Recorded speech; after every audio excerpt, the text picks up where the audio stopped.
Hello viewers, welcome to my YouTube channel. Today we are going to discuss about the various parts of a transformer and its function. The part 1 of this video is in my playlist of electrical machine. You can check the part 1 of this video, which is about the basic working principle of a transformer. Okay, so without wasting any time, let's get started. So this is the various parts of a transformer and its function. First, in this slide we can see that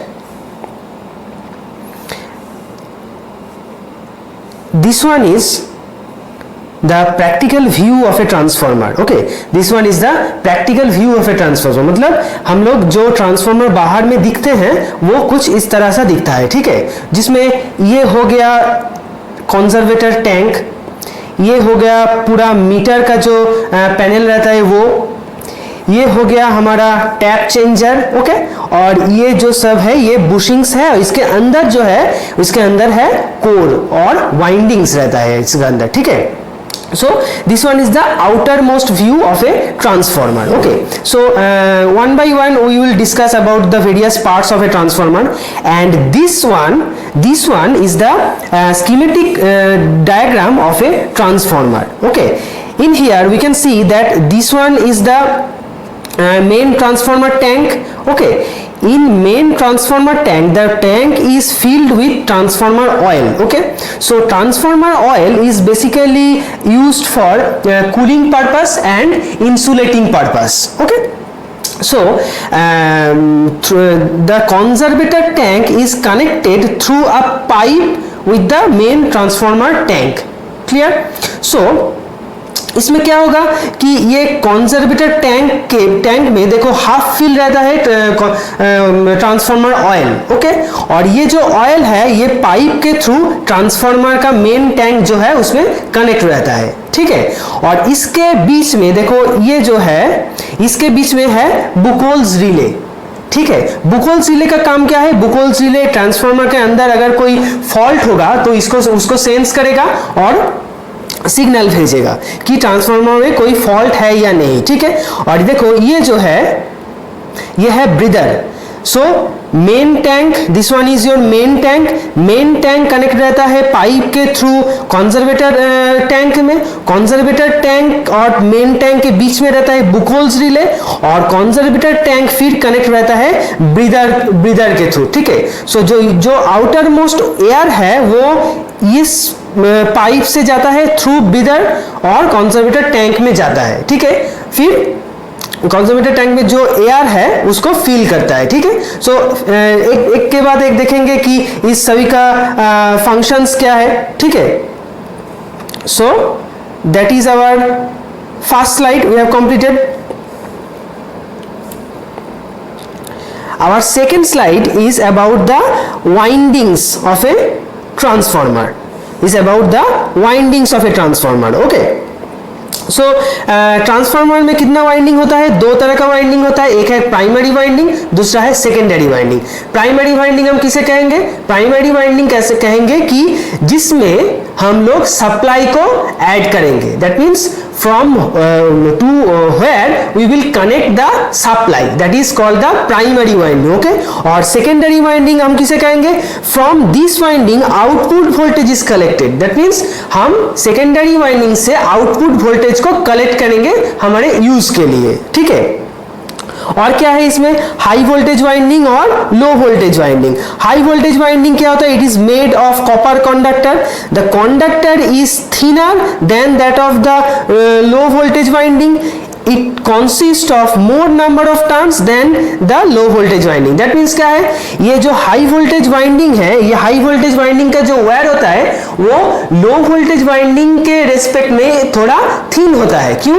क्योंकि हम लोग जानते हैं कि AC system में अगर voltage increase कर जाए तो करंट डिक्रीज हो जाता है, ठीक है. तो अगर करंट डिक्रीज हो जाए तो दैट मीन्स उसको कैरी करने के लिए एक थिन वायर की जरूरत होता है, ठीक है। तो इसके लिए हाई वोल्टेज वाइंडिंग में, इसमें हम देख सकते हैं कि हाई वोल्टेज वाइंडिंग में जो कंडक्टर यूज होता है वो है thinner conductor than low voltage winding, clear. और हाई वोल्टेज वाइंडिंग में मोर टर्न्स रहता है, more number of turns, okay. So more number of turns क्यों रहेगा?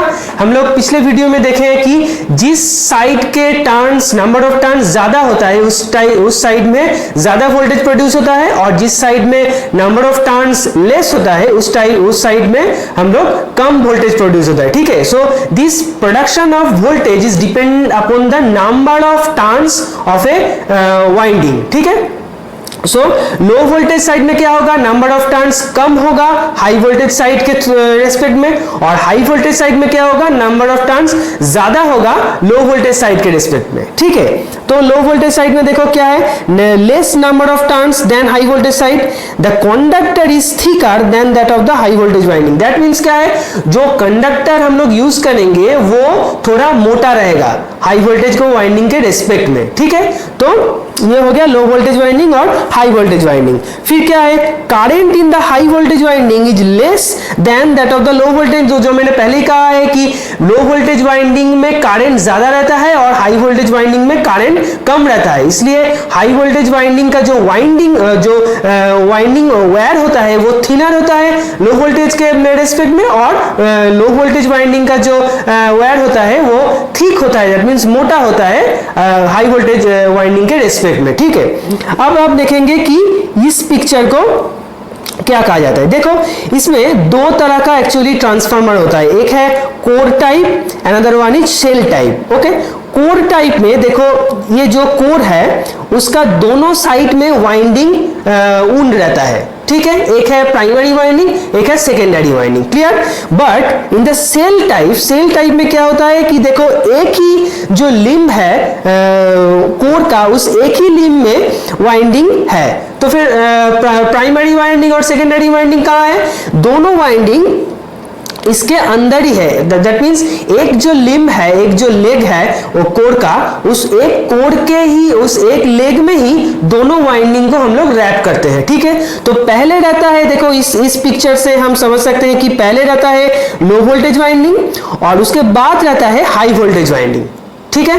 तो पहले हम क्या करेंगे कि लो वोल्टेज वाइंडिंग को वुंड करेंगे, फिर उसके बाद क्या करेंगे कि हाई वोल्टेज वाइंडिंग को वुंड करेंगे for sale type transformer, clear.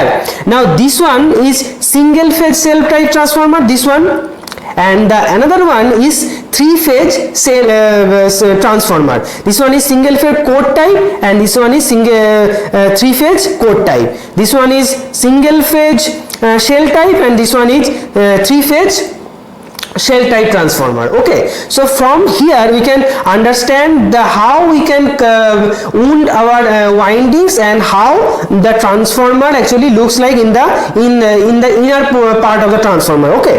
So इसके स्लाइड में मैं और कुछ कहना चाहता हूं कि कोर कैसे, हम लोग कोर का डिजाइन कैसे होता है, ठीक है। कोर का जो डिजाइन होता है वो हम लोग कहेंगे कि stack lamination, the method is stack lamination. तो स्टैक लैमिनेशन हम लोग किसे कहेंगे? स्टैक लैमिनेशन मतलब मान लो तुम्हारे पास बहुत सारे A4 साइज पेपर है, ठीक है, और A4 साइज पेपर को तुमने हर एक पेज को लैमिनेट किया हुआ है, जो हम लोग करते हैं सर्टिफिकेट वगैरह को, उस हर एक पेज को हमने इंडिविजुअली लैमिनेट करके एक स्टैक बनाया है, एक के ऊपर एक दूसरा रख के एक स्टैक बनाया है, ठीक है। और उस स्टैक में हम लोग क्या करेंगे, बीच में एक विंडो तरह का कुछ क्रिएट करेंगे इस तरह का। मान लो कि तुम्हारा जो स्टैक बना हुआ है वो कुछ इस तरह है, ठीक है। ये तुम्हारा स्टैक है, राइट। दैट मीन्स यहाँ पे सब पेज है तुम्हारा, यहाँ पे सब पेज स्टैक किया हुआ है लैमिनेशन करके। फिर अगर हम इस पोर्शन में एक कट मार्क देंगे, इस पोर्शन में अगर हम एक कट मार्क देंगे तो ये कुछ इस तरह लगेगा कोर टाइप ट्रांसफार्मर। देखो क्या लगेगा, कैसे लगेगा, ये कुछ इस तरह से लगेगा,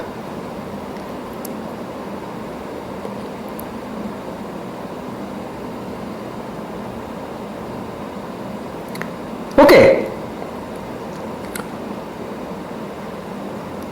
इस लिम्ब में एक वाइंडिंग होगा और दूसरा लिम्ब में एक वाइंडिंग होगा।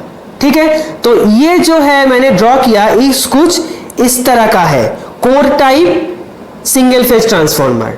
क्लियर, ये जो मैंने ड्रॉ किया इस कुछ इस तरह है, core type single phase transformer. Okay, that means क्या है, दोनों तरफ दोनों वाइंडिंग है, दोनों तरफ क्या है, दोनों वाइंडिंग, एक है प्राइमरी वाइंडिंग, एक है सेकेंडरी वाइंडिंग। सो इस तरह से एक कोर को हम लोग डिजाइन करते हैं और कोर को हम मेड करते हैं, तैयार करते हैं। ठीक है, बहुत सारा का स्लाइस होता है कोर। जनरली हम लोग हार्ड आयरन यूज करते हैं कोर मेकिंग के लिए, हम सिलिकॉन स्टील यूज कर सकते हैं, हम एमोर्फस स्टील यूज कर सकते हैं। सभी को क्या करेंगे, एक स्लाइस में काटेंगे और उसको अलग से लैमिनेट करके एक स्टैक बनाएंगे, फिर उस स्टैक के बीच में एक छेद करके हम लोग कोर को डिजाइन करेंगे। ठीक है, तो ये जो सेल टाइप है सेम, दैट मींस ये जो तुम्हारा सेल टाइप का कोर है ये कुछ इस तरह सा है, 3D डायमेंशन हम ड्रॉ करेंगे तो राइट। सो इसके अंदर और भी स्लाइस स्टैक किया हुआ है।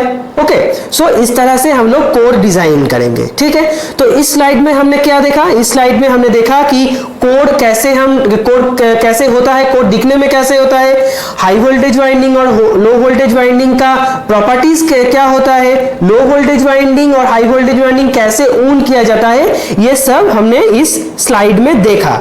ठीक है, तो इसको सब हम मिटा देते हैं और चलते हैं नेक्स्ट स्लाइड की ओर।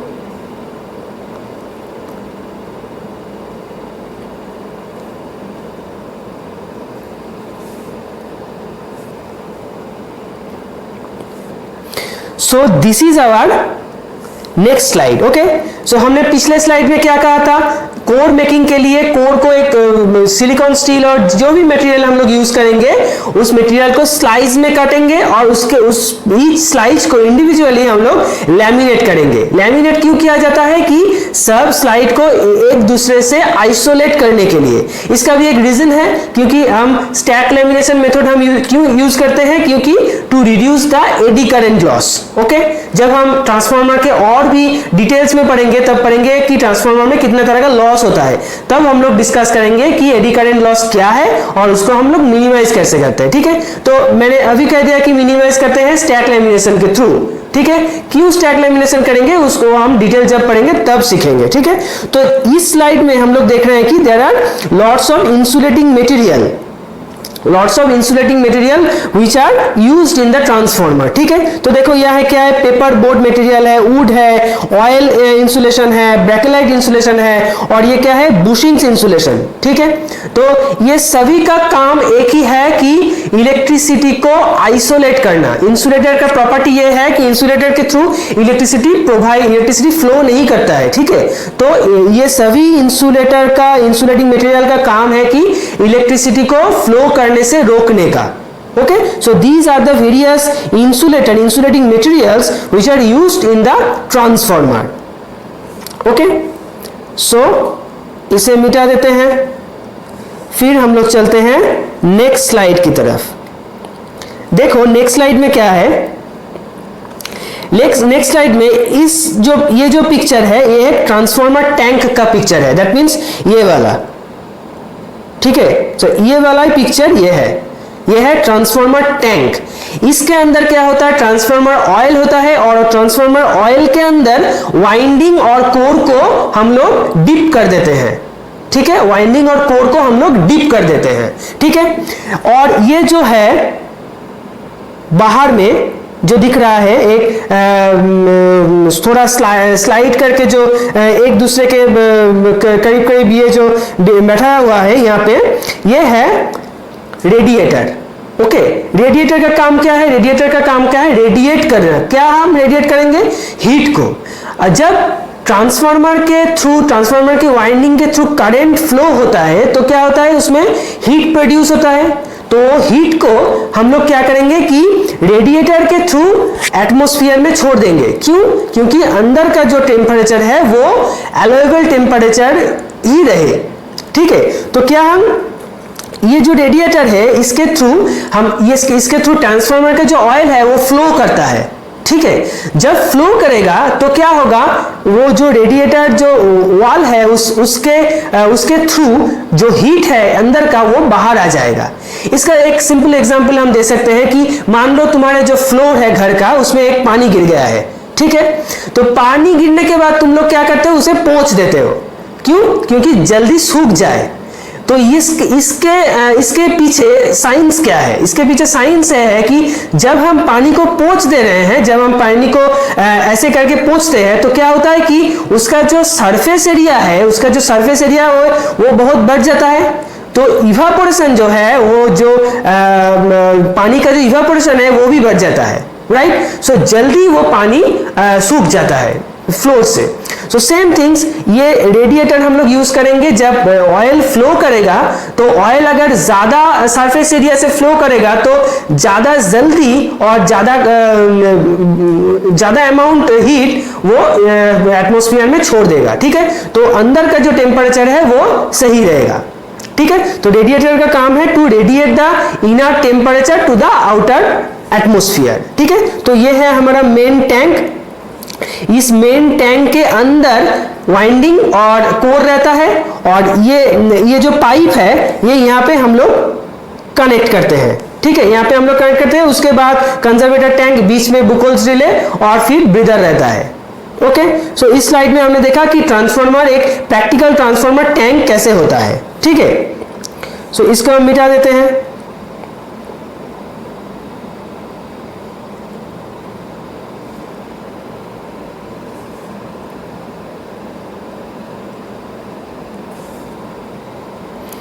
So this one is the closer view of a conservator tank.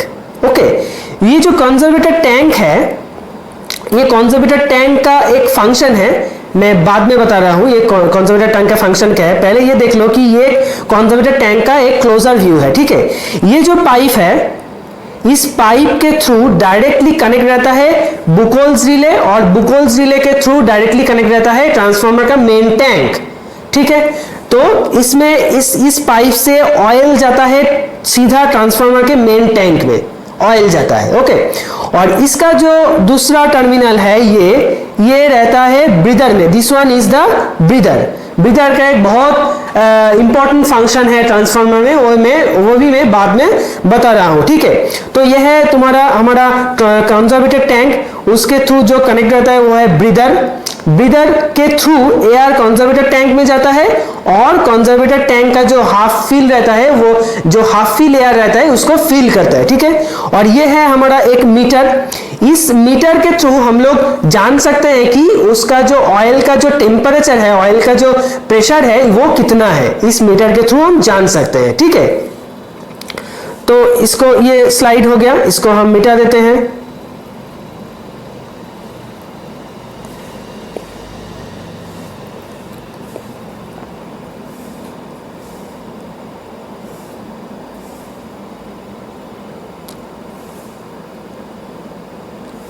This one is the breather. ये जो हमने ब्रीदर डिस्कस किए थे, ये है closer view of a breather. Breather में रहता है सिलिका जेल, ओके। ब्रीदर में रहता है सिलिका जेल। अब देखो होता क्या है, जब ट्रांसफार्मर में लोड इंक्रीज करता है, when load is increased in the transformer, then the current flow will also increase। current flow भी बढ़ जाएगा, और जब current flow बढ़ेगा तो उसमें हीट भी ज्यादा प्रोड्यूस होगा, more heat will produce inside the transformer, okay। जब हीट प्रोड्यूस होगा तब जो ट्रांसफार्मर ऑयल है वो भी गर्म होगा, राइट। अगर ट्रांसफार्मर ऑयल गर्म होता है तो ट्रांसफार्मर ऑयल क्या करेगा, एक्सपैंड करेगा, क्लियर। एक लिक्विड जब गर्म होता है तो क्या करते हैं, वो क्या होता है उसमें कि एक्सपैंड करते हैं लिक्विड, राइट। सो ट्रांसफार्मर ऑयल भी एक्सपैंड करेगा, पर ट्रांसफार्मर ऑयल एक्सपैंड करके जाएगा कहां, राइट। इसके लिए ये जो कंजर्वेटर टैंक है ये हाफ फिल रहता है, ठीक है। जब ट्रांसफार्मर का ऑयल एक्सपैंड करेगा तो कहां पे एक्सपैंड होगा, कंजर्वेटर टैंक में। तो कंजर्वेटर टैंक में जब एक्सपैंड होगा तो ये जो एयर है, उसका ऑयल के ऊपर जो एयर है ये ऊपर की ओर पुश करेगा और ये बाहर आना चाहेगा, राइट। और ये जो ऊपर का जो एयर है ये ब्रीदर के थ्रू बाहर आ जाएगा, राइट। अब जब ट्रांसफार्मर के लोड डिक्रीज करेगा तो क्या होगा, ट्रांसफार्मर का जो टेम्परेचर है वो थोड़ा उसके रिस्पेक्ट में डिक्रीज करेगा। जब ट्रांसफार्मर टेम्परेचर डिक्रीज करेगा तो ऑयल भी ठंडा होगा। ऑयल ठंडा होने से क्या होगा, वो फिर से अपने पुराने पोजीशन में वापस आ जाएगा। क्लियर? तो क्या होगा कि ये जो ऑयल है इसका जो लेवल है इस नीचे आ जाएगा। तो ऑयल का लेवल जब नीचे आ जाएगा तो ऑयल वो जो ऊपर का जो एयर है वो बढ़ जाएगा। That means the outer air will come into the conservator tank through the breather. Clear? Now outer air is full of moisture. क्या होता है, आउटर एयर में मॉइस्चर रहता है। ओके, सो अगर ये मॉइस्चर टैंक के अंदर आ जाएगा तो ये ऑयल के थ्रू ट्रांसफार्मर के मेन टैंक में चला जाएगा। अगर मेन टैंक में चला जाएगा तो जो वाइंडिंग है उसमें रस्ट आएगा, जंग आएगा उसमें, और वो खराब हो जाएगा। क्लियर? सो हम लोगों का मोटो क्या है कि जो एयर बाहर से अंदर आ रहा है उसका जो एटमॉस्फेरिक मॉइस्चर है वो पूरा एब्जॉर्ब करके हम लोग कंजर्वेटर टैंक में अलाउ करेंगे। राइट? सो वो absorption silica gel that means breather करता है। क्लियर? वो एब्जॉर्प्शन, वो मॉइस्चर को जो एब्जॉर्ब करना है वो काम ब्रीदर करता है। तो ब्रीदर क्या करता है कि आउटर एयर का जो मॉइस्चर है वो एब्जॉर्ब कर लेता है, और जो ड्राई एयर है विदाउट मॉइस्चर वो कंजर्वेटर टैंक में जाने के लिए अलाउ करता है। ठीक है? तो ब्रीदर का एक बहुत इंपॉर्टेंट काम है ट्रांसफार्मर में, क्योंकि अगर ब्रीदर नहीं होगा तो क्या होगा कि मॉइस्टी एयर अंदर आ जाएगा, और मॉइस्टी एयर अंदर आने से ट्रांसफार्मर का लाइफ टाइम भी छोटा हो जाएगा। राइट? और ट्रांसफार्मर खराब भी हो सकता है, वाइंडिंग खराब भी हो सकता है। कोर का जो डिजाइन है अंदर सभी आयरन का बना होता है। राइट? सो सभी में जंग आ जाएगा, डस्ट आ जाएगा, तो ये खराब हो सकता है। क्लियर? नाउ ये जो ब्रीदर है इसमें रहता है सिलिका जेल, और सिलिका जेल का एक प्रॉपर्टी है कि ये मॉइस्चर को एब्जॉर्ब कर लेता है।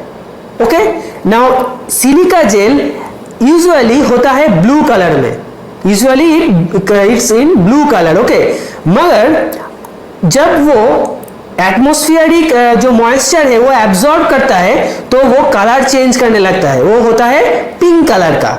ठीक है? तो ये जो ब्रीदर है इसका अंदर जो सिलिका जेल है, by seeing the colour of that silica gel we can understand the silica gel is in the right condition or not.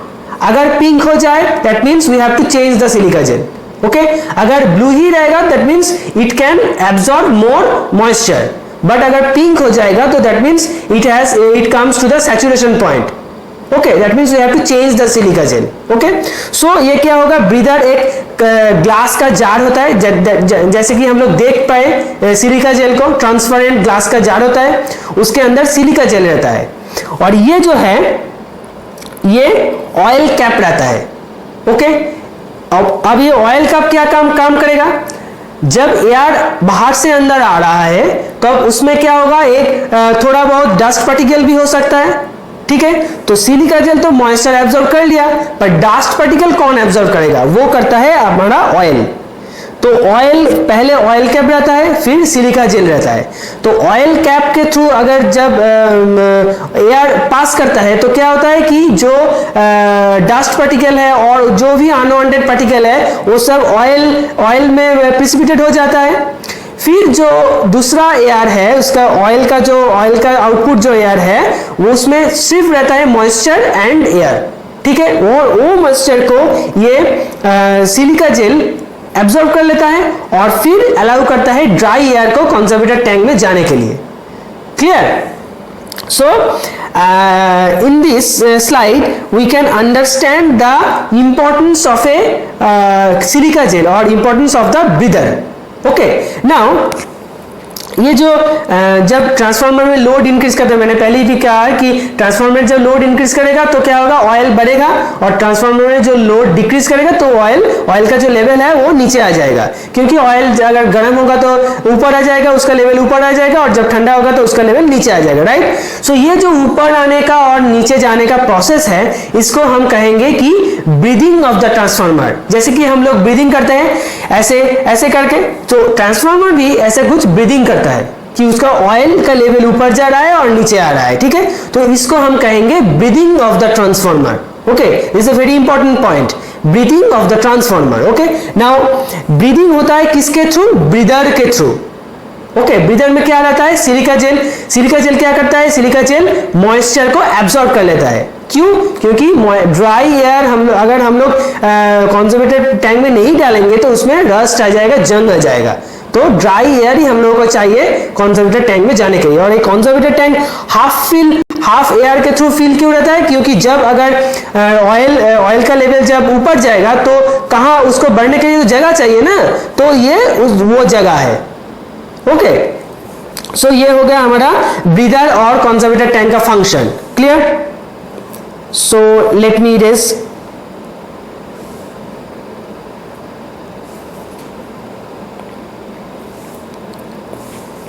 This one is Buchholz relay.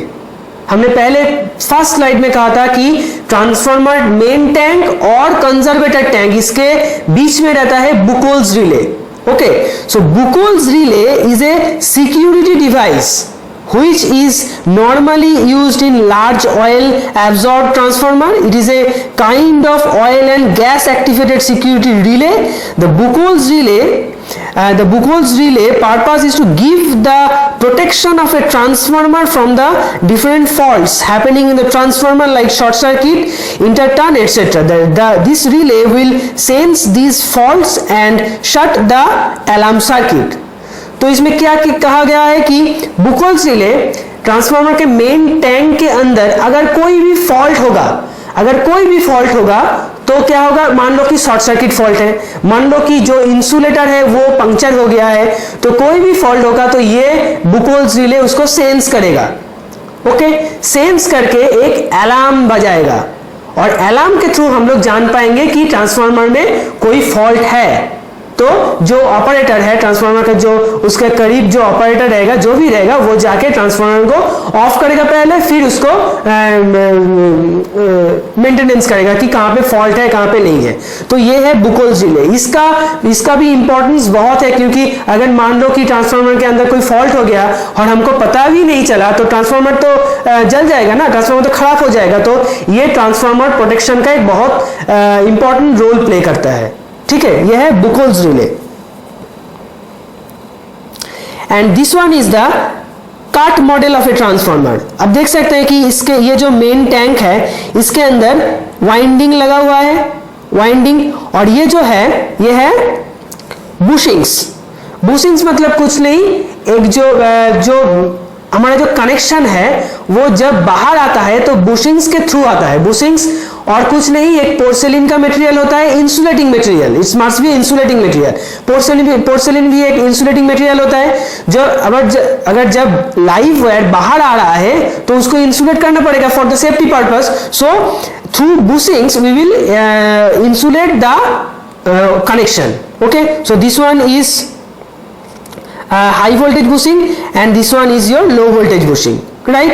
Low voltage में bushings छोटा होता है क्योंकि voltage कम होता है उसमें, और हाई वोल्टेज में बुशिंग्स और ये बड़ा होता है क्योंकि ये वोल्टेज भी ज्यादा होता है, राइट? और ये है ऑयल टैंक।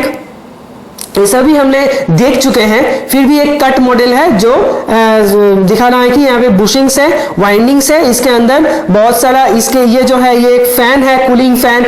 बड़ा ट्रांसफार्मर में एक फैन भी रहता है कूलिंग पर्पस, क्योंकि जब ऑयल के थ्रू हम लोग ओनली ऑयल के थ्रू हम लोग कूलिंग नहीं कर पाते हैं। ठीक है, सो ये हो गया तुम्हारा एक cut model of a transformer.